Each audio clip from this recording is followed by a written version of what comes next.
مساء الخير.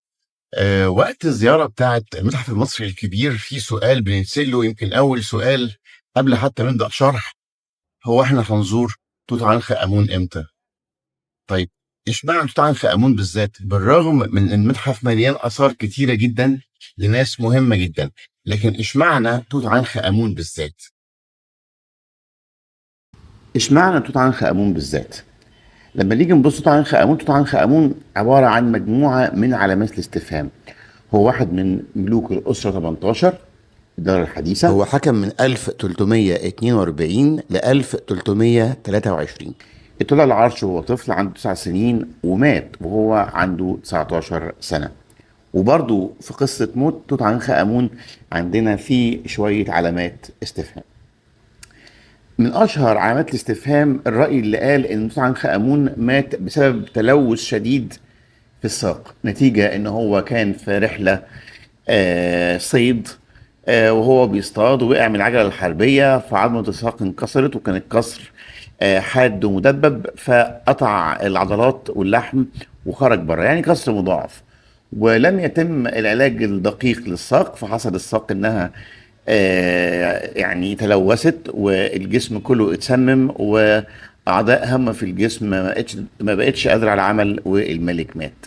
فهل يعقل اني انا قبل توت عنخ امون في فترة عصر بناة الأهرام، يعني 26 قرن قبل الميلاد، أنا هنا في مصر كان عندي التأمين الصحي بيغطي العمال، والأطباء جاهزين إن لو عامل حصل له أي إصابة بيتصرفوا من أول الجزع أو الالتواء أو التعويرة البسيطة، بيتصرفوا لحد لما بيكون التدخل هو عملية بتر للساق لإنقاذ حياة المريض. انا بعمل ده عشان شويه عمال واسيب الملك بتاعي بعدها ب 1300 سنه، يعني الطب كان اتطور شويه لحد ما الرجل تتعفن ويموت. اكيد كلام غير منطقي. تاني حاجه، لما نبص على حال مقبره توت عنخ امون بعد كده، لما تم اكتشاف المقبره سنه 1922، هارولد كارتر وكارنر فون في غرب الاقصر، هنلاقي المقبره كانت في حاله في منتهى الغرابه. المقبرة مليانة كنوز ومليانة آثار ومليانة مجوهرات ومغارات علي بابا، بس المقبرة في حالة يرثى لها من النظام. المقبرة في حالة فوضى، عاملة كأنها مخزن قديم. يعني حتى العجلات الحربية بتاعت الملك عامله زي الليجو او الميكانو، كل حته لوحدها وكل حته مفكوكه مركونه على ناحيه. الاسره، سواء الاسره اللي كان بيستعملها في حياته على الارض، او الاسره بتاعت الحياه الاخرى، حاجات فوق بعض وحاجات نايمه جنب بعض، ويعني الوضع العام مش مفيش فيه اي ترتيب او نظام. ده كله ليه؟ ده برضو انا برضو بجمع في علامات الاستفهام. توت عنخ امون ملك كان هامشي جدا جدا، ما عملش اي حمله عسكريه ولا قاد جيش ولا طلع يحارب ولا عمل اي حاجه فيما يخص النواحي العسكريه. لكن مع ذلك توت عنخ امون مشهور جدا.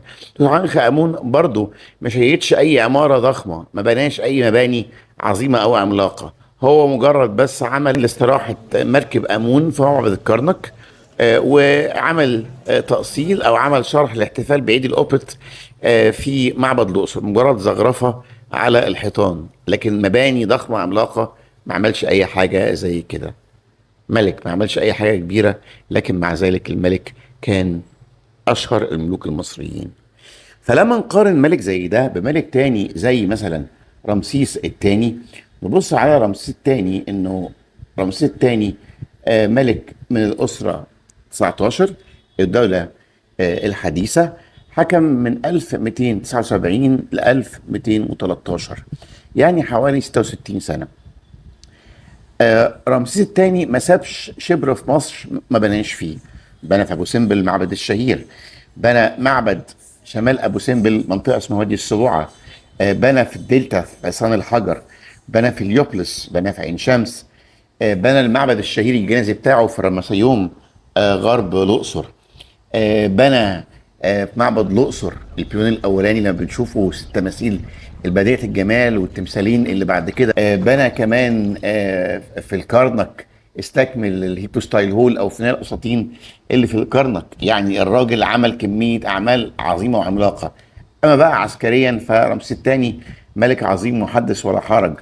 عمل حملات عسكرية في الشام، عمل عمليات عسكرية في سوريا، في كنعان، في النوبة، في ليبيا، في تركيا، في قادش، حتى شعوب اللي ناحية بحر إيجا اللي هو بين اليونان وتركيا راح برضو اتخانق معاهم وراح أدبهم. فمحدش يقدر يضاهي رمسيس الثاني في الأعمال الإنشائية اللي عملها، ولا برضو في كملك أو قائد عسكري عظيم والتاريخ هيفتكره. رمسيس الثاني اتجوز حوالي 50 امرأة، وخلف عدد كبير من البنين والبنات، يعني يقدر ان هو خلف 48 امير و55 اميره. مع ذلك لما نيجي بالجست على متحف المصري الكبير محدش خالص بيفتكر رمسيس الثاني. يعني كده اتضح ان توت عنخ امون ما عملش اي اعمال انشائيه عظيمه، ما بناش معابد ضخمه ولا حاجه، ما راحش اي حملات عسكريه ولا قاد جيوش ولا اتخانق مع اعداء، وما حكمش حتى في الاصل فتره طويله. طيب بالرغم من كل ده ليه توت عنخ امون واخد الضجه دي كلها؟ لو عاوز تعرف ليه استناني في الحلقه الجايه قريب.